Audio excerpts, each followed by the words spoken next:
Welcome to the only place where real, raw, and vulnerable conversations happen with IFBB Bikini Pros to give you an inside look at their struggles, strategies, mindset, passions, and all of life beyond the stage. This podcast is made to inspire, motivate, and remind competitors and the average gym goer that even the most extreme lifestyles and elite athletes have their ups and downs. Thank you so much for tuning in today. I'm your host, Celeste Rains-Turk, and now it's time for the Confessions of a Bikini Pro podcast.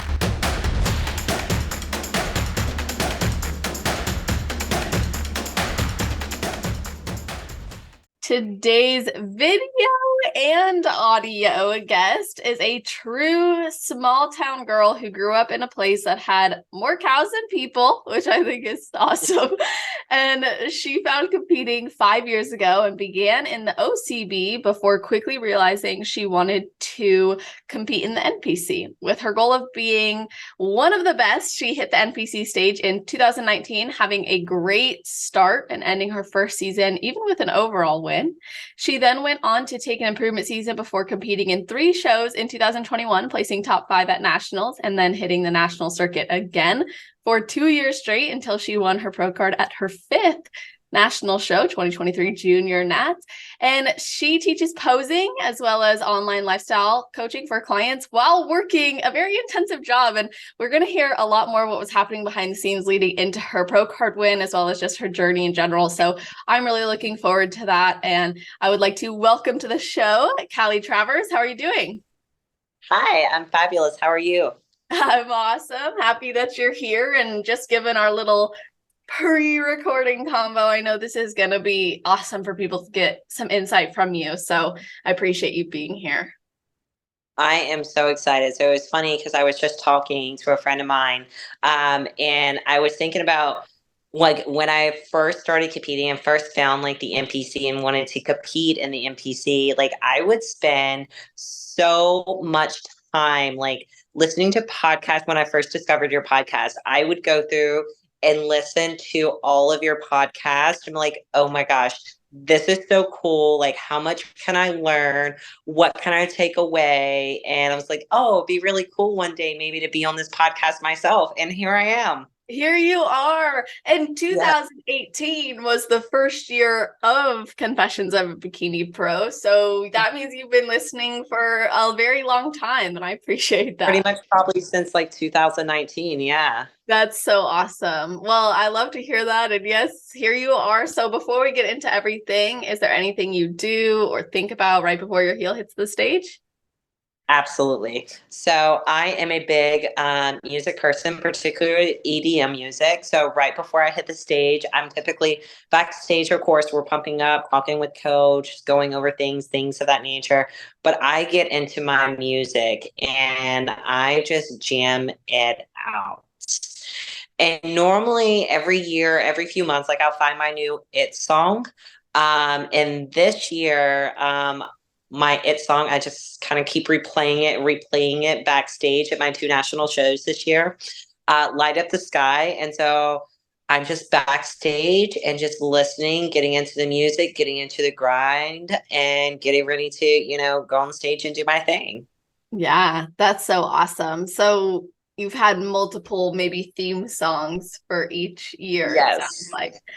That's Yes. really cool. Light Up the Sky is a really great title given you're literally having to Yes. go on stage and light it up. Exactly, because and in the song it kind of goes over like moments, right? You live for Yeah. moments in your life, which is perfect because quite frankly, when you're on stage, you are there for that moment, that one interaction.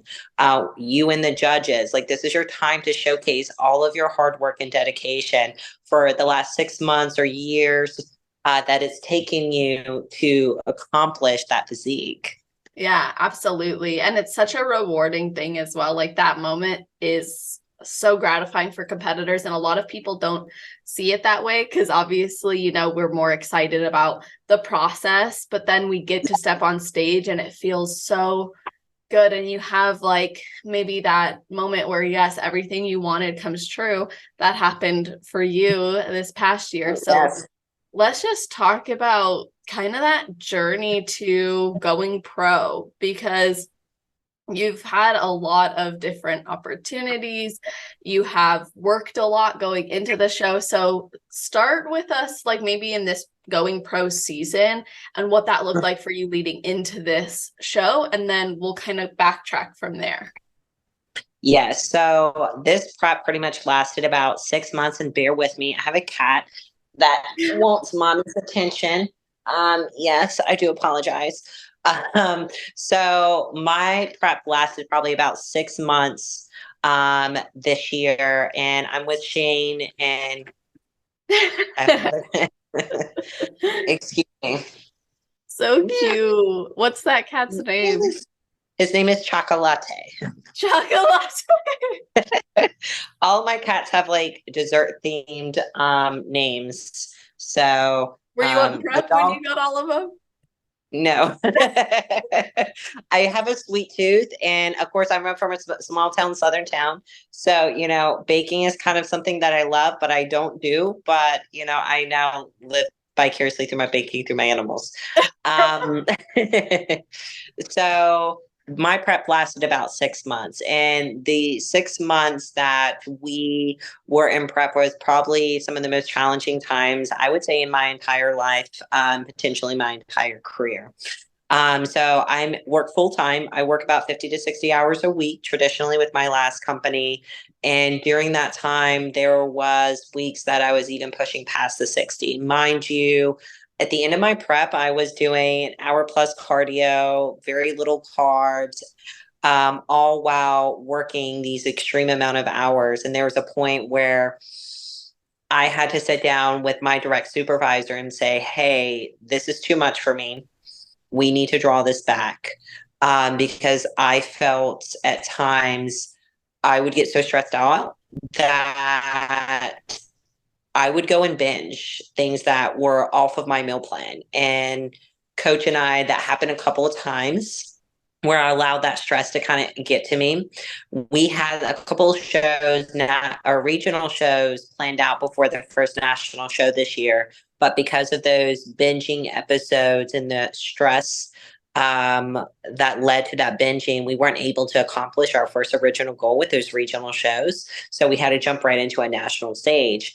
But Shane and I kind of sat down and we talked about those triggers that we were experiencing that allowed me to go off plan, and came up with a game plan to address those before I go and binge. So we would do other activities such as evening walks, evening hikes, reading favorite books, going over and just writing, or anything that kept me out of the kitchen, which I normally don't keep a lot of things in the kitchen, but like, I guess when I'm stressed out, I will find and eat anything. So, shows Shane and I kind of addressed that.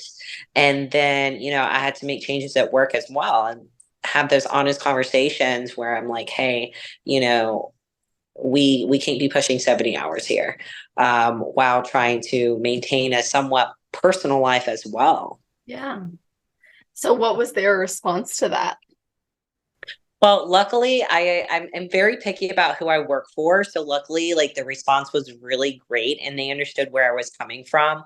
And I typically work for family-owned companies. So the response, even though it wasn't necessarily what the business needed at the time, they were appreciative of the fact that, hey, I came to them and I addressed my concerns, rather than just up and leaving, or just kind of bearing with it and then allowing my job performance to be affected.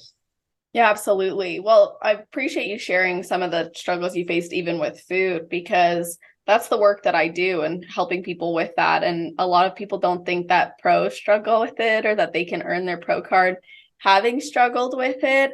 Yeah, Did you have any doubts like that in yourself when you were dealing with it?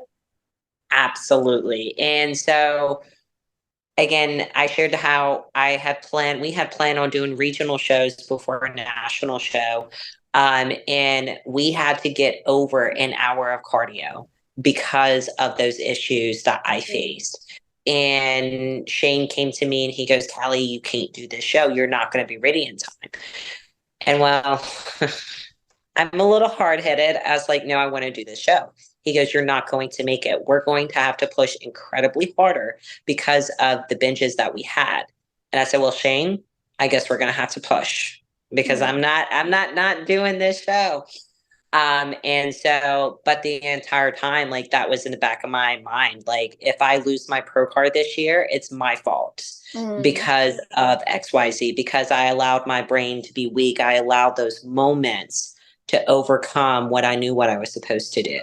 So even when I was backstage at Junior USA's, I became really several times there were points where I was so emotional because I knew how hard I had to push and what I had to overcome, those moments of weakness, as we may call it, where I was binging and the cardio that I had to endure because of that. And yet I made it.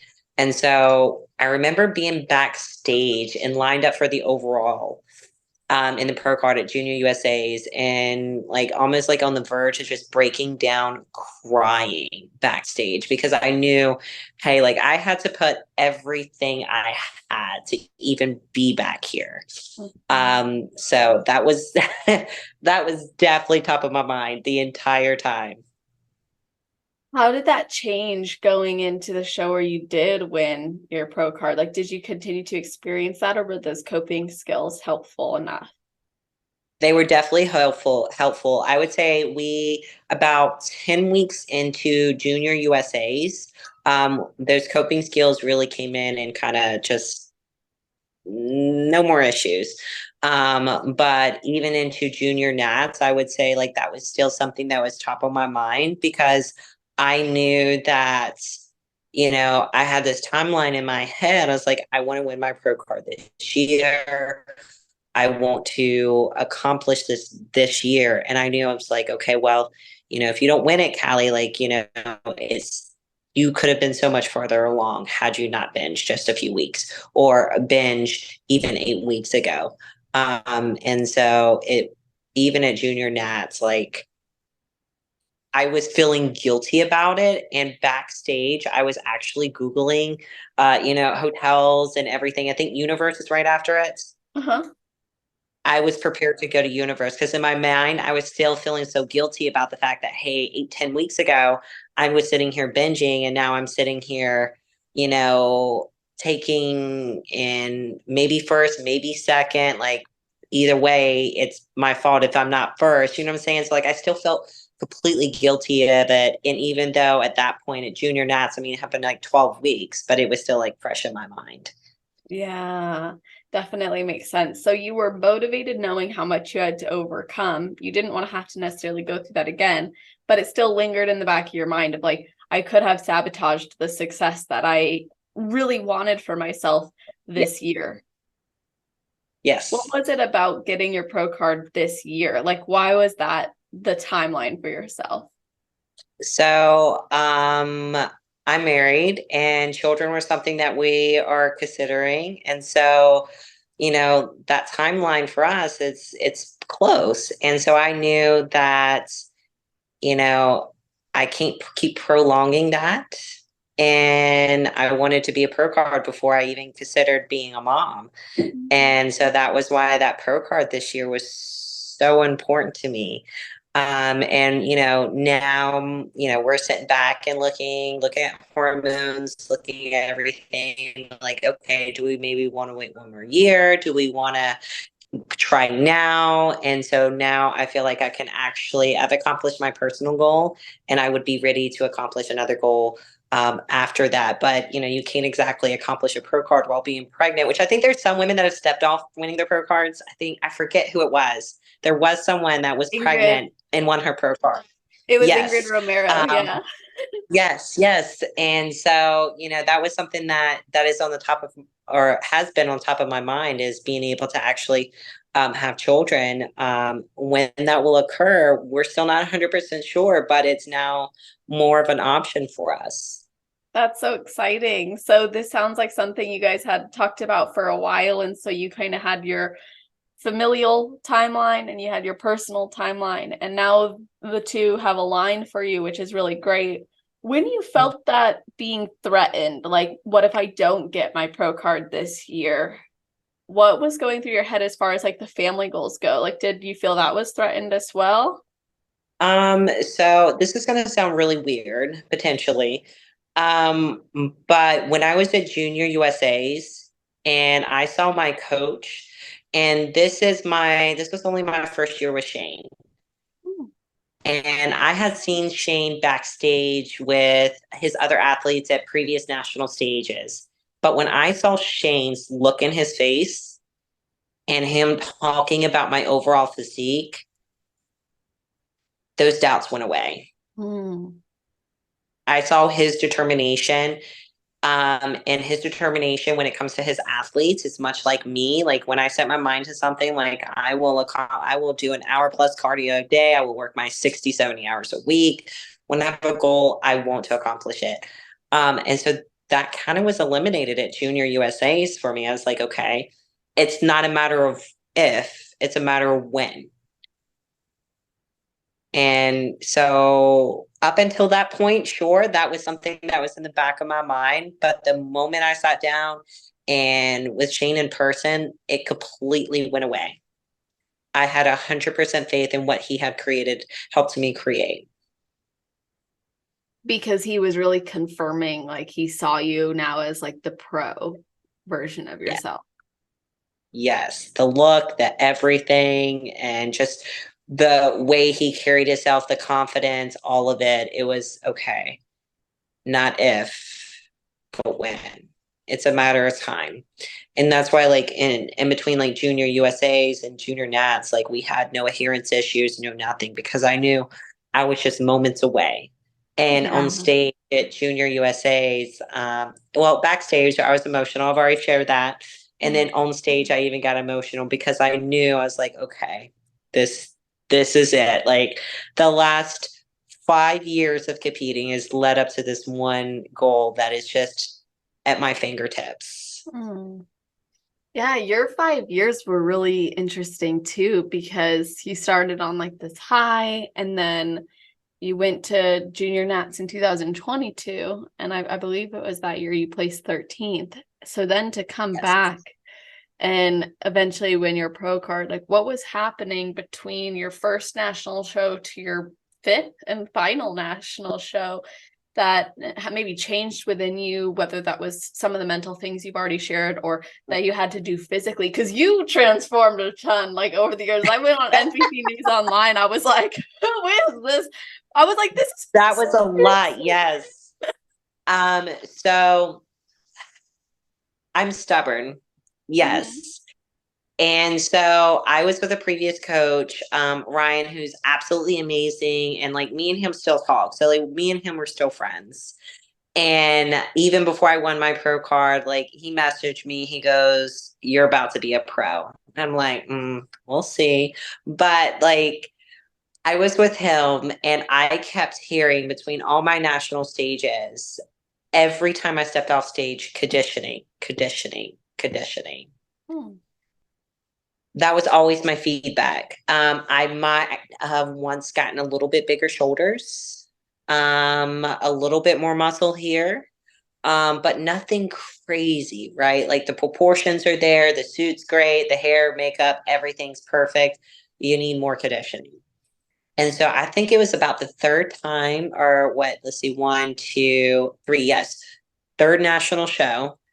I think I might be skipping a year. Fourth national show. I'm so sorry. It's okay. um, that I got off stage and I was so pissed because not I didn't win my pro card, but that I'm getting the same feedback and it's all conditioning. And so at that point, I had to take a step back and look at it. And that was the decision that I made to hire Shane, who's known for creating those lean girls. And I had came to the realization that I needed to be pushed harder. There are some girls that can get by with doing 25 minutes of cardio, 30 minutes of cardio and get stage lean. I am not one of them. I'm not. I have to do hour plus of cardio. And it's just, it sucks. It is what it is. And sure, maybe there's some things I could do in my off season to prevent that. But at that point, I wasn't doing those things, and we're trying to accomplish those items now. But I realized that, hey, Kallie, you're going to have to completely absorb embracing the suck, the cardio, and before I wasn't willing to go above an hour of cardio. And I think that that was really kind of my key to my success, was actually fully embracing the suck and learning to love it, right? And then be willing to actually push even harder than I thought was ever possible. Because in my mind, I had, I have this big work schedule. And in my mind, I'm like, oh, I don't have time for anything more than an hour. Well, wake up at 4:15 and you do. Yeah. And that's what it took. And I think it was mostly mindset for me. And we did put on a good amount of size, but I think most of it came down to like, I mean, as you saw, it's a night and day difference as far as conditioning. Like, doesn't even look like the same person. No, exactly. So you kind of realized you need to be pushed to a new level, and you weren't going to be able to get to the level of conditioning given what you were already doing. So making that switch is a big deal, but you were already there mentally knowing you needed to do more. When you were told you didn't have the conditioning, did you feel like you were the most conditioned you had been based on their last feedback, or did you personally feel like, yeah, I'm probably still going to be told conditioning? I stepped on stage and kind of felt like that. I knew I was more conditioned, but I still felt on stage, stepped on stage and was like, I know I'm the most conditioned I've ever been, but I still don't feel like it's good enough. Mm. So if that makes Yeah, it definitely does. There's like, you have progressions of yourself as an athlete through this journey. You're like, I improved, I beat my last package, but it's probably not still the standard they're looking for. yes. And of course, when you set your mind to do a stage, depending on your goal for the season, I love competing. And quite frankly, I would be on a stage every single weekend if my body could hold up. Like, Yeah. fortunately, it's not my body. Shane definitely makes sure that, hey, let's go get lab work done. No, Kallie, you're not ready for a pro debut, because that was something we talked about. Hey, Yeah. let's hop on a stage again. Lab work. Okay, you need to calm down a little bit. We're gonna just hang out for a little bit and Yeah. let's get that lab work addressed. But if your goal is to win, then if you want to just have fun, like, that's great. And that's kind of where I was for a few years. And then when I said on, okay, this is my year for my pro card, I'm tired of tearing conditioning. I want this pro card. And I think those no's and no's made me want it even more. And that really helps me kind of mentally just push through that cardio level that I had never accomplished before. Yeah. It's interesting how much that desire can dictate what we're willing to do. Like, I look back Yes. on my last prep and I'm like, I did so much more than I ever thought I would or could do, and push myself Same. to a limit like I didn't know was possible. But it like changed how I view myself as an athlete, and also like this journey and like what I want for myself from it. Yes. So I feel like those moments when we're pushed just a bit further, it's like those highs and those lows challenge or change us as an athlete too. So what are Yes. some of the things like, or maybe moments where maybe you had to dig deeper? How did that actually influence the way you think about yourself as an athlete and your ability to get there? Honestly, I mean, I'm going to take it even a step further, Yeah. because there was one day I remember, several events that I remember. So, some of the I was doing some cardio classes there for a while, until about 8 weeks out. And it was when that cardio first hit an hour. And it's horrible. I'm tired. I'm exhausted. I actually had a general manager, my boss, my direct supervisor, who would go to cardio classes with me to help push Aw. me. help motivate me. And so we would go to 5 a.m. morning classes and do Wow. cardio together. And then sometimes on my days off, he would join me for an afternoon class.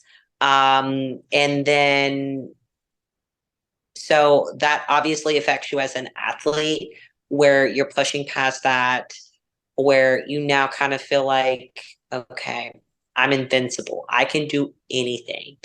But I feel like, and this is one of the best, my favorite things about being a competitor is because if you can accomplish that on an athlete level, that spreads to all aspects of your life. So it doesn't matter if you're a mom, if you are what you do for your profession, right? That same attitude, if you allow it, can have a positive impact on every aspect of your life.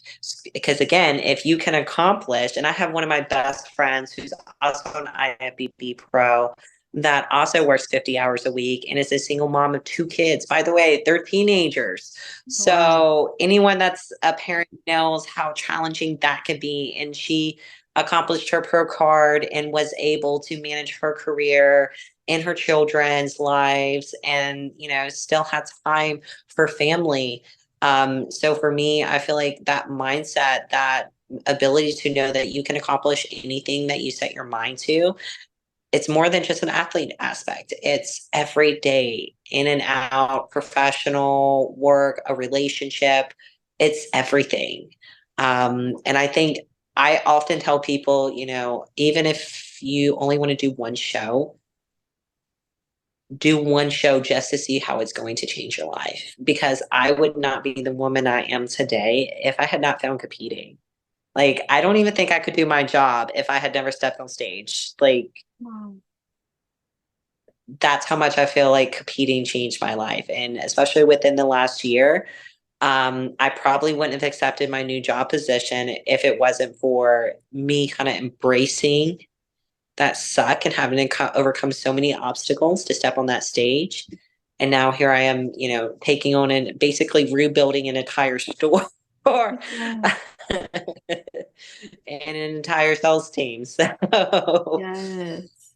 You really have developed as a person as a result of developing as a competitor. And I could not agree more that it really affects every area of your life. I even had Joe Pishkula, the judge, and he does the Clash shows. He came on the mhm, podcast and I interviewed him about just the lifestyle and judging and all those things. And he was saying the exact same thing, like you can do this and you're going to notice it impacts every other area of your life positively. And yes, it's actually something I think people don't understand or know until they do it. And then when you yes, do it, you start seeing like, oh, it got me to get my schedule right. It got me to capitalize on the hours I'm utilizing, right? Because I had to put those hours. Okay, now I have an hour of cardio. So I have to plan in my schedule. When is that yeah, fitting in? yeah. So how did you, going from working like 50 to 60 hours a week, mapping out your entire preps, all your schedules, how did you have to do that to make sure you were not just hitting your goals in your job or your life, but also, of course, as a competitor and then as a wife too? So I am luckily that I'm married to a fabulous person. And so I tend to normally take care of all the household, take care of pretty much all the finances.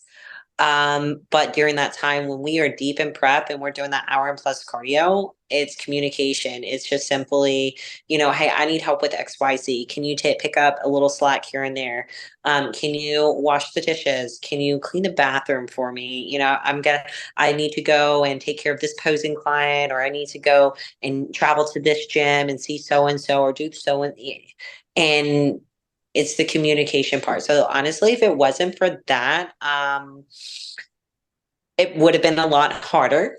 As far as scheduling, though, everything gets scheduled out to the day. And I said I would wake up at 4:15, and I would come home between 7 and 9 o'clock. There's really no guarantee as far as what time I'm coming home.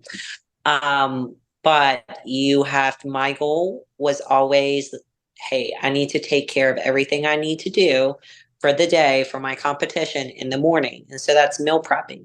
You can afford not to meal prep on time on Sunday. And if that means that you don't get to see, go to this work event, or you don't get to go over here and do XYZ, okay, that's fine. You're just going to have to accept that and know that, hey, I have to go home and take care of my food. I need to go to the grocery store on this day and this day to make sure I have enough produce to last me until this day.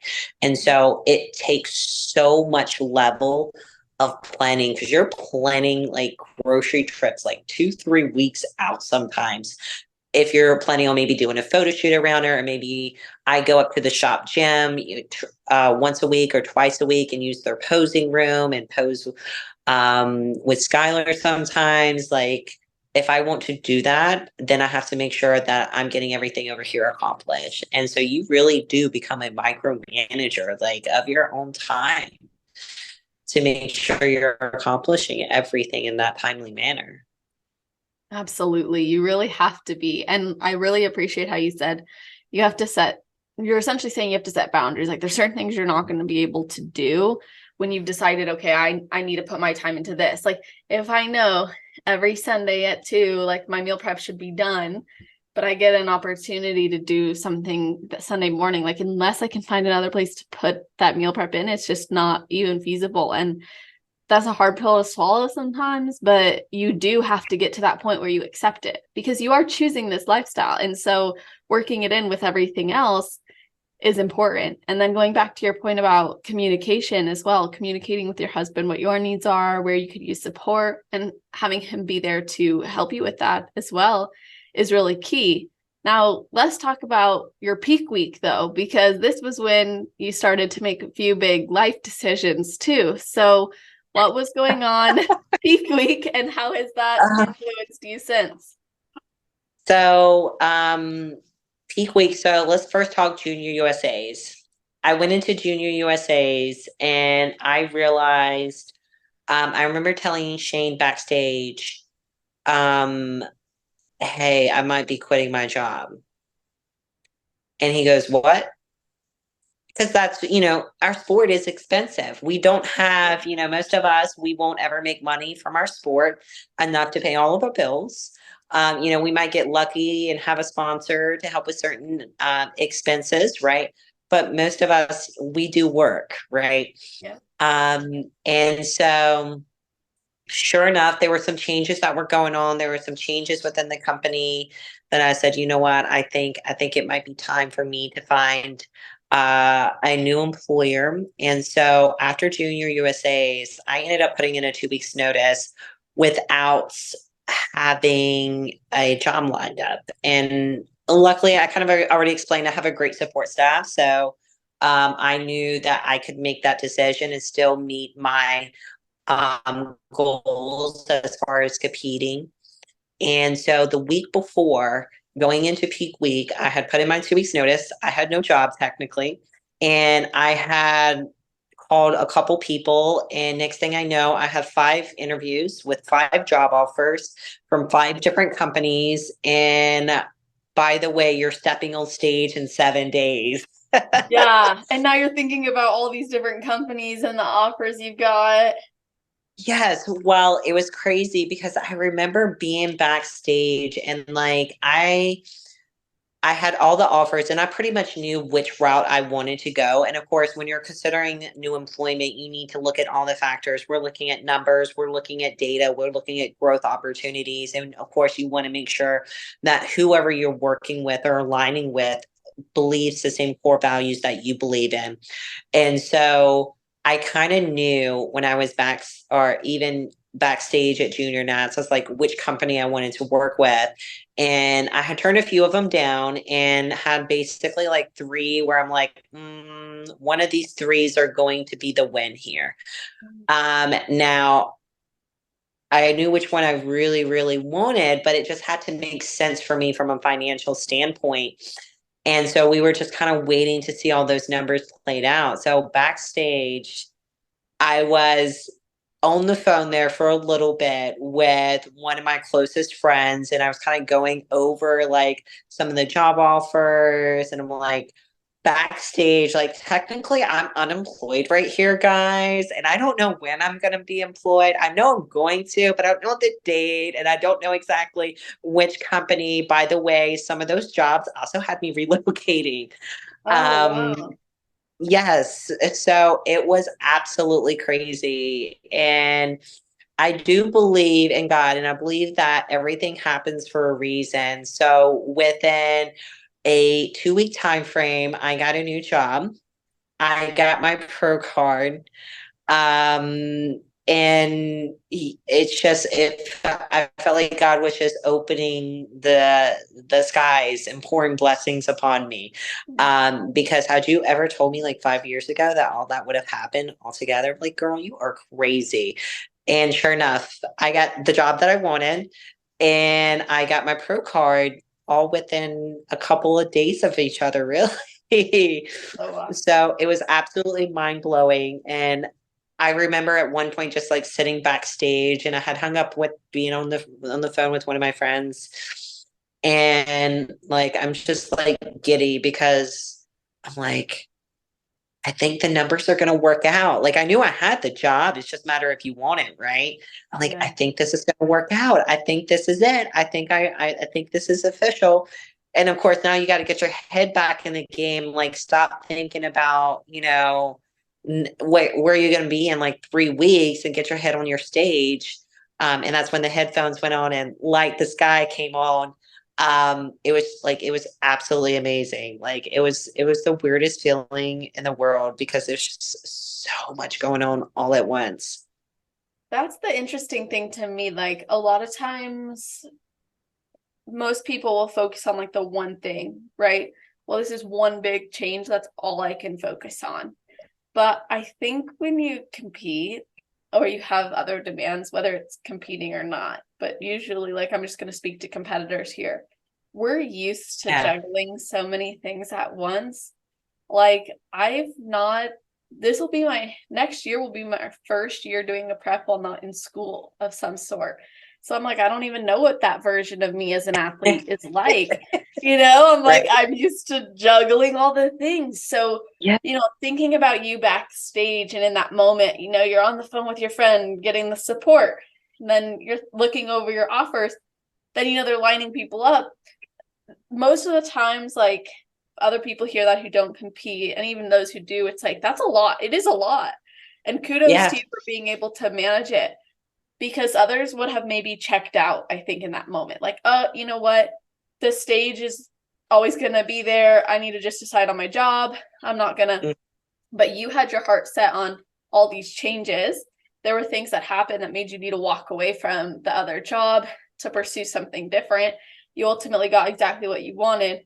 But 5 years ago, before you stepped on stage, you wouldn't have believed that. But I think, as you said, it changed how you are and who you are. 5 years ago, if you told me that, well, I live in Charlottesville, Virginia. And 5 years ago, I remember making the decision to move to Charlottesville, Virginia. And I had no competition, like experience. I was just the newbie in the gym, right? I'm from a small town. I didn't start lifting until about 6, 7 years ago. And I remember making that decision to move to Charlottesville was so life changing, and I was terrified. Meanwhile, here I am backstage about to go on one of the biggest stages anyone could ever step on. And I'm talking about potentially moving and starting a new job and all at once. And it didn't phase me at Yeah. all. And that's why I'm like, 5 years ago, before I started competing, like I would have probably been, whoo, yeah, I have to like push me out on stage, like, go, Kallie, go, it's your turn. Now you're like, I never want to get off. Yes, now I'm like, is it my turn yet? Let's go. Yeah, I totally get that. So My let's, whole world over here is sideways, but that's perfectly fine. I'm cool with because I it. get to step on stage. Yes, yes. I'll figure the rest out later. Yes, don't worry. I think that's so awesome. Like, you were able to compartmentalize to the degree Yeah. necessary. Yes, yes. So what did bring you to Virginia? Well, I'm from Virginia, and Okay. then I moved to Charlottesville. My husband was here, and so I moved to Charlottesville to be married to him. Oh, okay. I do remember you're But from Virginia, but you're not from Where are you from that's not Charlottesville? small town called Hurt, Virginia, and Okay. so moving to Charlottesville, I think was so terrifying to me because I envisioned Charlottesville, which is really not a big town or big city. But I envisioned it to be such a huge like city and just this small town country girl that's only accustomed to one stoplight. Was terrified of living in a city, but was also excited, kind of wanted to live in a city, but no, it's too far away from my parents. Yeah, it was kind of terrifying. That is. Meanwhile, like one of the job offers that I was considering was in uh, Alexandria, so Northern Virginia, which is, three times the size of Charlottesville, Yes. maybe even more than that. I don't know for sure. Wow. So you moved to Charlottesville to be with your husband. Were you guys Yes. married at the time or I moved right before we got married. So like 2 or 3 months before we got married. Yeah. so prior to that, was he living in Hurt or was he living in Charlottesville? So he was actually in Lynchburg, and that's kind of where we met, which Lynchburg is like 20, 30 minutes from Hurt. And so that's kind of where we met. And then we got engaged, and then he ended up taking a job offer, which took him to Charlottesville. And then it was kind of, hey, are we going to move here? Are we going to stay here? Like, are you going to commute? And so we were kind of trying to figure out what that all looked like. And then ultimately, I did make the decision to, hey, I don't want my husband commuting an hour a day. That's kind of selfish of me. And I don't want to not be married to you. So we're going to go ahead and I'm going to move to this big old scary city. That's so cool. How old were you? Yeah. Oh gosh. So 25. We've been married for 5 years. That's amazing. I love that. Well, it was a leap of faith worth taking because it sounds like it led you to a lot of opportunities. And when you found competing, Yes. you had already been lifting for, I think you said like 1 to 2 years. So what was it that made you say, I want to get on stage? And then what was it that made you say, it needs to be the NPC stage after your first experience? So when I first started competing, I actually had an old manager reach out to me, and he was like, "Hey, Callie, I saw you started lifting. Like, I would love to come help train you and help you learn some things in the gym." And at the time, of course, you're a brand new person. Like, yeah, come. And I'm a person that I love learning. So like anyone that can come teach me something, like please prove me wrong, teach me something. And so I took him up on that opportunity, and we used to live together at least once a week there for about 6 months. And early on, he goes, you should probably look into competing because he used to compete himself back in the day. And I was like, I'm not sure I can ever look like that. And then I started, of course, the world of Instagram. You find the one thing, and next thing you know, you're surrounded by these beautiful physiques everywhere. And you're like, oh, I really want to look like that.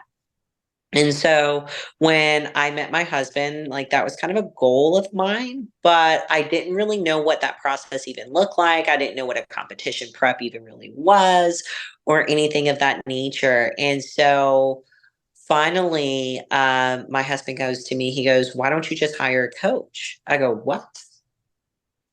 And that had been lifting for about a year. He goes, "Yeah, just hire a coach and see where it goes." Okay. So I started looking at the OCB because the girl at my gym was competing in the OCB. And I picked out a show, and then I said, "Well, who's your coach?" She goes, "Oh, this trainer over here at the gym, also the same gym." So I started working with a small local coach who honestly, like Anthony is absolutely amazing. He probably, as far as like my overall gym performance and form and everything of that nature, like I learned from this guy, like absolutely amazing. And I still like he reached out to me when I won my pro card and stuff. So like he since has moved and relocated, but we still keep in contact. But he helped me accomplish my first OCB show. And then we did another one. And then I remember being backstage at that second OCB show where one of the promoters, how us girls get in line and we chit chat and we having fun. You meet new people. That's how I meet all of my friends now, is Yeah. competing. And so me and this other girl were sitting there and we were talking about that weekend. There were several shows going on. And she was like, oh, my friend is doing this show. And I was like, oh, I almost did that show. My friend is doing that show. And then I made a comment that I said, my coach really wanted me to do that show. And it was an NPC show. And one of the promoters turned around and goes, well, you look more NPC anyway. Mm. At first, I took offense to that. And then, like, I told my coach what was said. I was like, Anthony, like, what is this? What does this even mean? And I ended up, I think, placing second at that show. And Anthony was kind of upset about my placing, but all of our coaches typically favor us. And in hindsight, like it didn't really matter that much to me if I got first or second at that Yeah. show. But he goes, well, have you considered competing in the NPC? And I go, aren't everybody on drugs? Right? Like that's a common Yeah. misconception. And then he goes, no, there are tons of girls that are natural. He goes, you know why people compete in the NPC? I said, why? He goes, well, that's where the best competes. Maybe that's what we should look at for you. And I go, you think I can compete with the best of the best? And he goes, absolutely. Hmm. So we took the rest of the year to grow. And then I did 2 NPC shows. And then I remember looking at the overall photos and looking at those photos and looking and comparing to an OCB. And at that point, I said to myself, okay, so with my current development, I would basically, not to sound arrogant or anything, but like I would destroy a competition level at an OCB level. No. I go, but why limit myself there? I'm going to stick with the NPC because I want to be the best of the best. And I want to constantly push myself to be that much better. And then at that time, I really didn't think that I had what it took to go pro. Like it sounded really cool. And then I won the overall because I did 2 shows back to back within a week of each other. So I had like 2 peak weeks back to back. And I won the overall. And then I remember that there was this girl that I remember being backstage, again, winning the overall. And backstage, I kept looking at this beautiful girl with blonde hair and this bright red bikini. And I go, wow, like she is beautiful. Like I didn't think I was going to win because I thought she was winning. I'm like, that girl is way too beautiful, looks way too good not to win. And I ended up winning. And then she ended up going to Junior Nats or not Junior Nats, North Americans 3 weeks later and placed 3rd place. And I had decided not to continue my season. But that was kind of my wake up call. Wait, maybe I can get a pro card. Maybe that is in the wheelhouse. If I won against this girl over here and she got 3rd place, what would I've gotten had I kept competing at that level at that time? And so that was when it kind of formed okay, let me accomplish this next. Let me set a new goal and see what it takes to accomplish it. And then that's when the idea or the goal of becoming an IFBB Pro was born. Was say I won this show, and then I saw this girl who, I'm backstage like memorized by her beauty, her glutes, everything about this beautiful woman. And she got 3rd place. Okay, maybe I can do this, right? Because before I didn't think that I had it in me to look like that to accomplish that. Totally. Do you know who that woman is? Like, you don't have to say her name, but is she still in the league? We're still friends. Yes. Oh, I love that. Yes. Her name is Kesha. Oh, And we're still friends. And if I'm going to be completely frank, like that girl has great genetics. And to this day, I'm still like memorized by her beauty. And it's just a oh, matter of time before I think she wins her pro card. She was, I want to say 2 years ago, second place at North Americans. And when I won my pro card, she was actually messaging me while I was backstage waiting for finals. And I was, it's pretty funny because like me and her have actually sat down and talked about that show, and we were both backstage looking at each other, like memorized by each other's beauty. oh, So we often call them that memory, and we're like, okay, yeah, you're beautiful. No, you're beautiful. I love that. That's Yes, such a but cool and thing about honestly, the sport.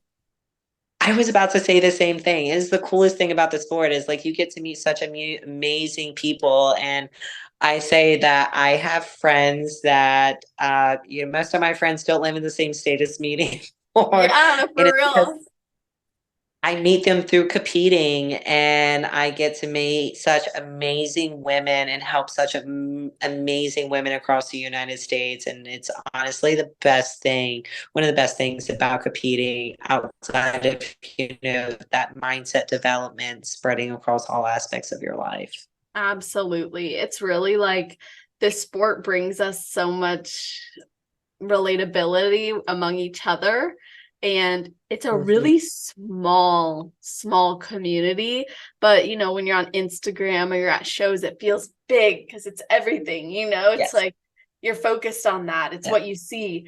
But in real life, to the outside world, it's not that big. It's really, nobody really knows who Miss Bikini Olympia is other than us, like Right. and Yeah. to name the history of it as well. So it's just fascinating. And that's why I think it's so valuable, like to have this community and uplift each other as much as we can, because and even connect each other, because it's small yet so powerful and amazing. And you can make such good friends, and then you get other opportunities as well, like this podcast. Like, I didn't expect it to ever be this, but here it Yeah. is, and it's amazing for me. And then it's opened up other opportunities, as I know for you. You went pro, and even prior to going pro you had opportunities. But what are some things that have happened since going pro? So I am a sponsored athlete for Legion Supplements.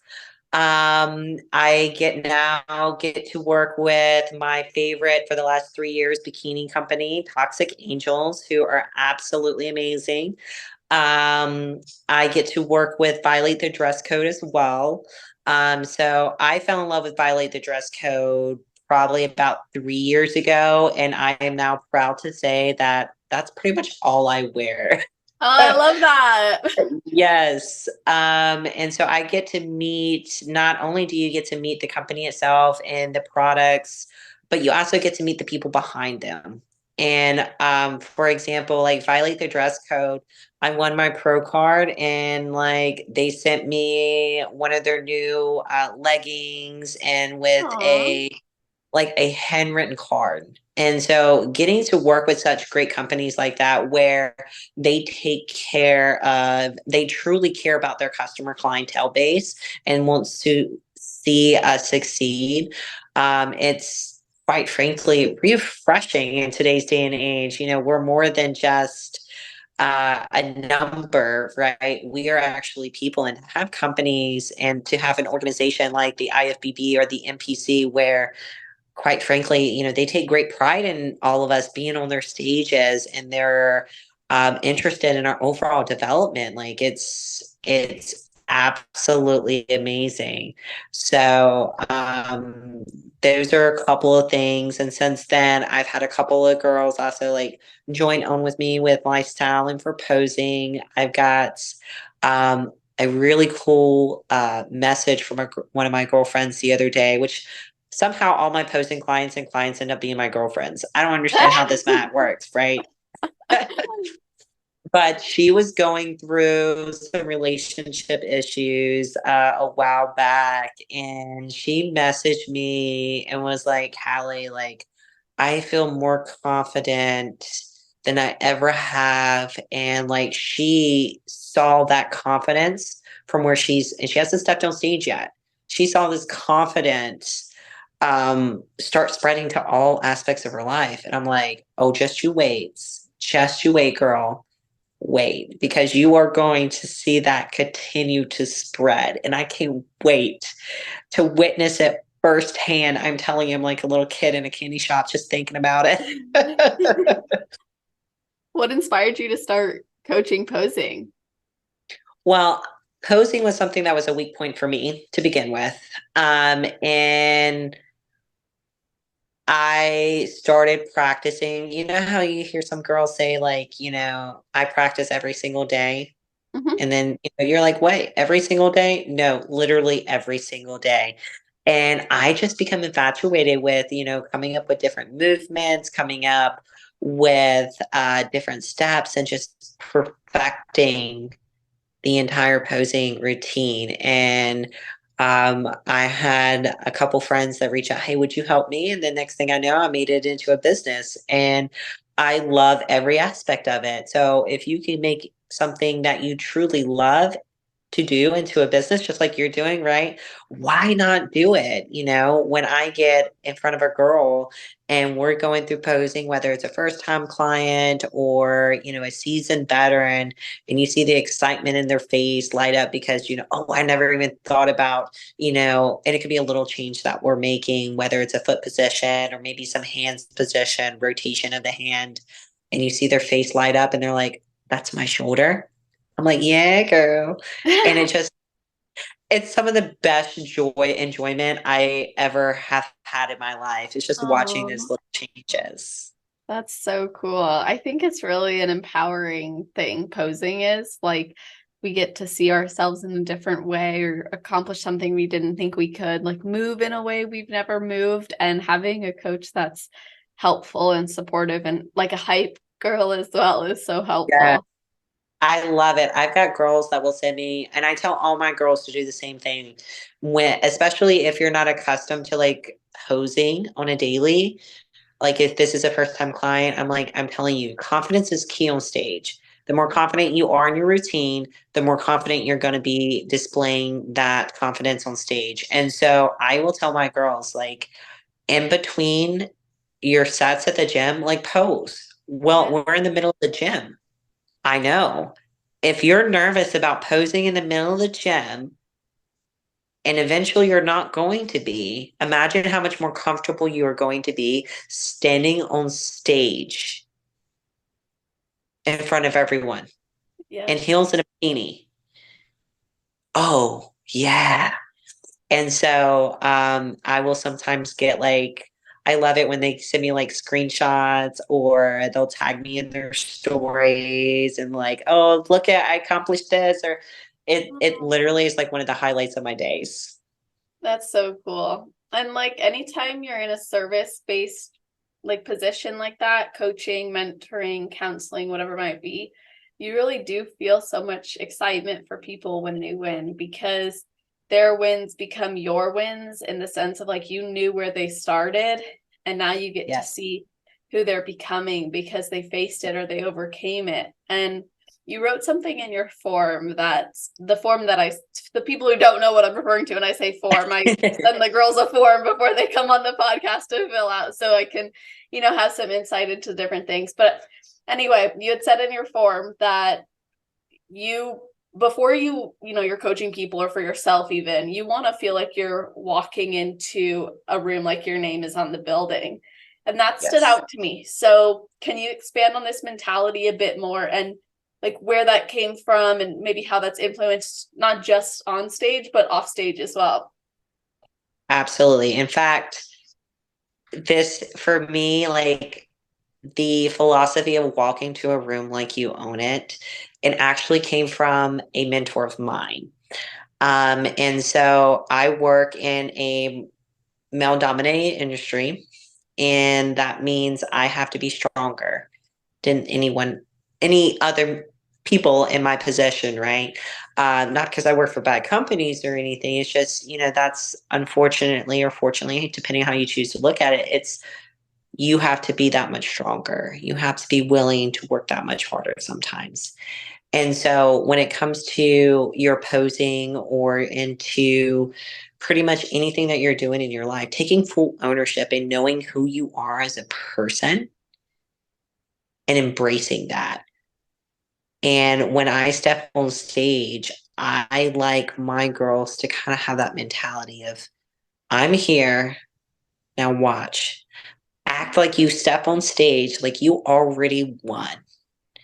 And when you have that mentality, whether or not your goal is even to win or not to win, as far as placing, you did win just because you were able to accomplish something so unique and rare. And if you can adapt that process, that mindset, it's going to show in your posing. And next thing you know, again, you're adapting that mindset to one aspect of your life. And next thing you know, remember, it's contagious. You're going to have that same process in everything that you do in your life where, hey, I walk into my dealership. I don't own that dealership, but I walk into it like I own it. Or you walk into, this meeting over here like you own the place and you take such great pride in everything that you do and who you are.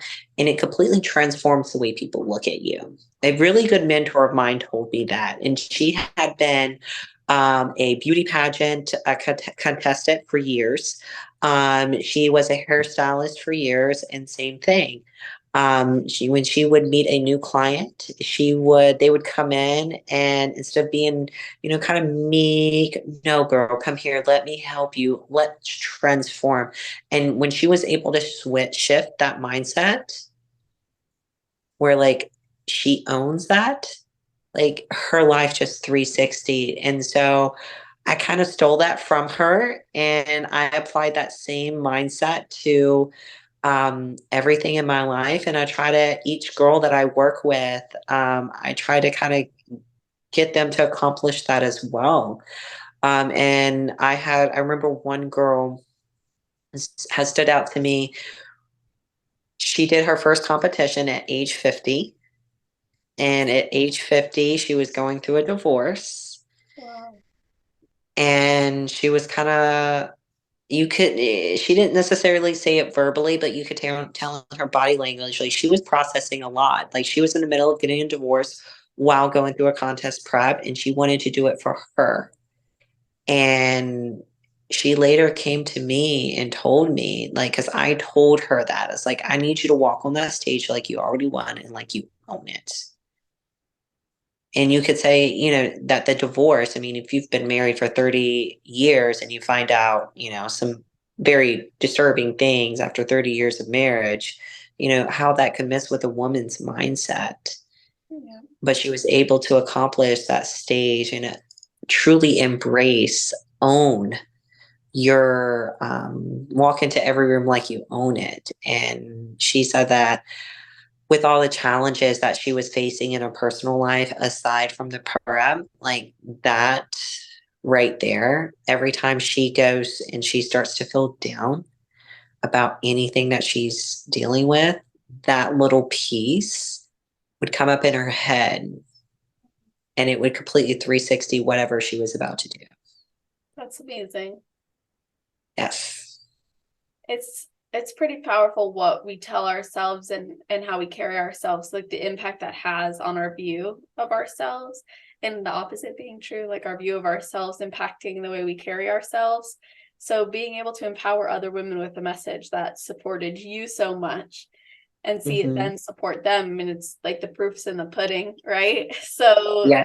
fostering that confidence is a consistent conscious effort, right? She said she had moments she was still down, but she remembered that, and that helped her change her physiology, carry herself different, shift her mindset. So having a resilient mentality, seeing yourself for who you are, and also owning that on stage, I think, or in any room you walk into, right? I think that if anything, it's a representation of all you've overcome and all you've done for yourself. Not so much like, I'm the best, but it's like, I'm the best because I overcame things I didn't think I could. I'm the best because I showed up for myself every day despite You're challenges. the best. You got it. You're the best, whether or not you win or get last place on the stage, first place or 13th place, right? Like, it's that mindset where, and it kind of lost for words, but yes, it's I was just it, thinking about the UFC fighter. I think it's Rose Namajunas who does it, but as she's like approaching the ring, she just chants to herself, I'm the best, I'm the best. And when she's warming up, I'm the best, I'm the best. It's like you could look at a record and be like, well, she's not logically, but right. emotionally, like you'd show up like you're the best and you tell yourself you're the best. Like, who knows, one day you could be in logical terms, but at least like you see yourself as that, and so you can present yourself at your best because of it. And if you're not able to accomplish, like, get that mindset right. And again, like, when you walk on stage with that confidence, like, when I walk on stage, I'm like, I'm here, I am beautiful, and it is time to watch me pose. Right. And I walk on stage like I own it, like I'm comfortable and I am happy to be there. And I do that same kind of walk everywhere. Like, I Yes. have that same attitude in pretty much all of my life. And quite frankly, if I win first place or second place, like, if I know I'm showing up in the best that I possibly can, like, I'm happy at the end of the day. And sure, maybe I didn't reach my overall goal at that particular show, and I'm going to keep pushing. But you're not going to be able to accomplish what you want in life if you constantly tell yourself mentally, like, hey, I'm not good enough. Hey, I'm not good enough. But if you're telling, like, I am the best, I this, then that is exactly what you need to accomplish your goal. You're not going to be able to accomplish your goal. You're sitting here like, you're no good. No, that you're not going to accomplish that. So true. If anything, you'll just prove that to yourself. You're going to seek ways to confirm the beliefs that you have. That's true in anything. And you're going to sell yourself short, and you're not going to be able to accomplish that goal. And I've seen so many people, I'm a manager where I train people, and I see people so many times, like, get in their head, like, hey, I'm not going to make this deal. Hey, they're not going to progress any further. Like, I'm not gonna. And then guess what? You're not going to make the deal because you already determined in your mind that you weren't going to make the deal. Yeah, so true. It's interesting how we can just sabotage with certain thoughts and beliefs like that. And I think when you have a failure mentality, because maybe you failed before or things have happened in your life, or beliefs or concerns have been confirmed, it's hard to shake it, but it doesn't mean it's impossible. You just need like more proof that what you do want to believe is actually more truthful and more worthwhile to believe in. And I think it's really special that as a posing coach, that's something you're instilling in people. It's not just, yeah, let's nail your posing. It's like, let's make sure that you're nailing it and you're bringing that to the stage versus just like, hopefully it's good enough for you. Yeah, no, not hopefully. We are going to be. Yes. It's so amazing. And again, working with posing ladies and helping them pose is just, I love watching them, especially if they come back season after season and kind of watching that change. It's just one of a kind. It's and watching them progress throughout the years. It's literally one of the best feelings in the world. That's so cool. Well, is there anything else from your journey you want to share with us that I didn't ask you about? I think we covered a wide Oh range. my goodness. I know. I'm like, I hope I I just looked didn't at miss the clock and anything. I'm like, I think this has been over an hour already. I know. Wow. I know. I'm like, I could talk to you forever. I feel like as it's just flowed so much. I'm like looking over my notes over here. I'm like, dang, we covered pretty much everything. I think maybe the only thing I didn't ask you about was you made one comment earlier in the episode. You said you're trying to not make the same mistakes. You're trying to do something differently post show this time around than last time, but you are also focusing on hormonal health so you can start your family. Yes. So maybe I should ask, like, what is your focus now? You know, you have your IFBB Pro card, you're in a position where you want to start a family. What's the vision for your future looking like, and what steps are you taking? So depending on the decision, so we're kind of in a unique place right now. So depending on the decision that me and my family takes, we want to align ourselves currently where we can stay lean enough to where we're not doing a 6 month prep in our future, right? That we don't want that to have to occur. So we want to try to stay relatively lean while improving that hormonal health. So making sure your thyroid levels come up, making sure you don't plummet your testosterone, things of that nature. So getting all that in order, and then determining, I've got this big decision over here that I need to make. Bear with me, someone is texting me here. Yeah. This big decision over here that I need to make. So depending on what we decide to make as far as having children, if we decide to postpone that a little bit longer, then we want to be able to step into a prep and be stage ready and keep that hormones and the hormone levels in a perfect place to either have children and or do another prep. So depending on that, we're either going to make a run for the Olympia stage or potentially have a kid. So Yeah, there you go. um, it's very exciting. And if we do decide to do our pro debut beforehand, probably early next year. So that would give us plenty of time to allow our body to recover, to allow, so normalcy, especially with starting the new job. We do want to focus on that new job there for a while. And that will give us plenty of opportunity as far as deciding what we want for our future. And then if we want to postpone having a family for another year, and then Shane and I will go and make a run on the pro stage and see what we can accomplish there. So we're not putting anything off limits, but we want to make sure that we're focusing on our health, making sure that those levels come back up, and that we're actually putting our body in a healthy position to where whichever way we want to go, we're going to be prepared. Traditionally, post show, I normally struggle with my reverse dieting a little bit, which this year we're doing a lot better job than what we have in the past. So we're just making sure that we're keeping ourselves accountable and using some of those stressful behaviors, or I'm using the wrong terminology. Coping skills. Coping skills, yes, thank you, to make sure that we're adhering to our diet and reversing out of that show properly while improving our hormones. So the stage, you said earlier, the stage will always be there. Yes, the stage will always be there, but if you can't get to the stage because of health reasons, then you need to fix your health reasons before you consider it. So and that's kind of where we're at from a competing standpoint. We're focusing on that health and our personal life, before deciding going to a next stage. Yeah, that sounds like the best thing you can do for yourself, because that's going to benefit both of your goals. Like your goals as a competitor, actually many of your goals as a competitor, as in the position that you're in at work, as well as at home. So Yes. that's a really cool thing. And you mentioned the Olympia. So whether it's next year or it's years down the road after babies, it's all possible. And it's so exciting to see other women really pursuing their dreams like yourself. Yes, yes. So whichever way we decide to go first, but we will eventually see. That's Yes. awesome. So before we wrap this up, I'd love to get your best advice. So what's your best advice for someone who's never competed before but would like to? And then your best advice for someone on their road to pro? So for someone that's never competed before, I would say first off, hire a coach. And then make sure you are hiring a good coach.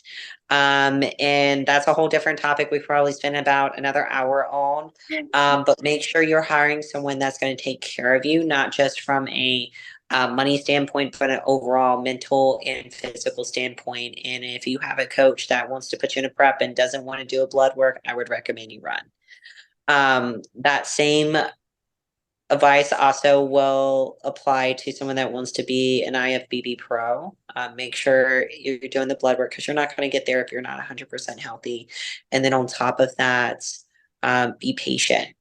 and listen to the feedback. Your judges typically will tell you what they want to see. And I think it's so easy as a competitor to kind of not heed their advice, if that makes sense. And so I finally brought my conditioning, and that's what they told me for 3 years. And then I got my pro card. So make sure that you're listening and actually taking the advice of the judges, because they'll tell you what traditionally they want to see. And then if you have a coach, a good coach that understands the criteria, and I think that's a huge issue I see a lot of girls do, is they'll jump from coach to coach. But unfortunately, if you look at the track history of these coaches, they don't truly understand the criteria of the division. And bikini is definitely the most complicated division. So make sure you're listening to your feedback from the judges and you're hiring a coach that understands the criteria of your division. Love that advice. So how can people connect with you, follow your journey, and even work with you? I can be found on Instagram as One Buff Barbie, and that was before Barbie trend, just for the record. Yeah, for the record. And then you can also find me on Facebook as well under my first and last name, Kallie Travers, as well. Awesome. All right. Well, we'll put that in the show notes page, you guys. That's always on celestial.fit/podcast. If you're listening right away, that'll be at the top of the page. If you're listening in the future, scroll down to the category section, which is alphabetized. Now, it's not just how to connect, but you're also going to see a full breakdown of the episode with a summary, a bulleted list of the topics we covered, as well as episode timestamps. If you're watching this on YouTube, you should be able to click those episode timestamps if you want to go back and catch some of your favorite parts, or send them to your friends and teammates to listen to and let them know why they should listen to this episode as well, which it always means a lot when you tag us and post on your stories or message the athletes. Like, I can't tell you how many times I get athletes reaching out to me, sending me screenshots of the messages you guys send them. It means so much. So definitely continue to do that. It goes a long way. And if you feel so inspired to leave a rating or review on iTunes, that always means a lot as well. So thank you guys so much for listening. And Kallie, thank you for your time. Thank you. Of course. And I hope you all have an amazing rest of your day, night, or morning, wherever you are in the world while you're listening to this episode. Just make it awesome.